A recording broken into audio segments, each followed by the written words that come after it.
You ask Tiger to solve. This deals with linear equations with one unknown. The final result is x equals -1. Let's solve it step by step. Group all constants on the right side of the equation.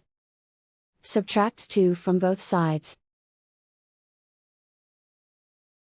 Simplify the arithmetic.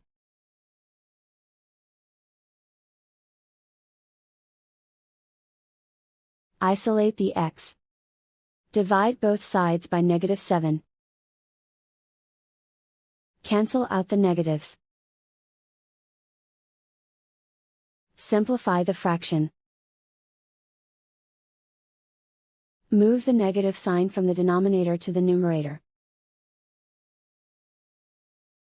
Simplify the fraction.